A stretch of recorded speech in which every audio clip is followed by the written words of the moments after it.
de gauche irréconciliable. Laurent Neumann, quel que soit le vainqueur, dans quel état va en sortir le PS? Est-ce qu'il peut survivre à cette primaire? Alors, risque de disparition, non, mais un risque de marginalisation, oui, c'est possible. Et d'ailleurs, ça ne vous a pas échappé, celui qui, le premier, a lancé la question que vous venez de me poser, c'est Jean-Luc Mélenchon lui-même, comme une provocation. C'est son intérêt de délégitimer, au fond, cette primaire. Alors, c'est vrai que la participation est faible. Ce qui est vrai surtout, c'est qu'au premier tour de l'élection présidentielle, le candidat du Parti socialiste, quel qu'il soit, est à 10% maximum, parfois moins. Et ça ressemble étrangement à ce qui s'était passé en Grèce au moment des victoires électorales de Syriza avec le PASOK depuis près de 6 ans. Le PASOK ne dépasse pas 5%. Il n'a pas disparu, mais il est totalement marginalisé. Mais en même temps, comme on commence à avoir un petit peu d'âge, on se souvient, et ça fait 25 ans qu'on le dit, qu'on prévoit la disparition du Parti socialiste. Il y a 25 ans, quasiment jour pour jour, le Parti socialiste avait pris une gifle considérable aux élections législatives.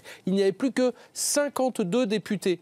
Ça, c'était en 93. Et puis, il y a eu 2002, l'élimination de Jospin, le traité européen en 2005, les tripatouillages au congrès du PS. À chaque fois, on a prédit la mort du Parti socialiste et le Parti socialiste est toujours là. On ne réconciliera pas Manuel Valls et Benoît Hamon dimanche soir. L'un ne sera jamais le porte-parole de l'autre. Mais en même temps, est-ce que Martine Aubry était devenue la porte-parole de François Hollande en 2012 ? Non. Est-ce qu'on a demandé à Juppé de devenir le porte-parole de Fillon il y a quelques semaines ? Non plus. Donc le Parti socialiste survivra. La question, effectivement, c'est de savoir dans quel état.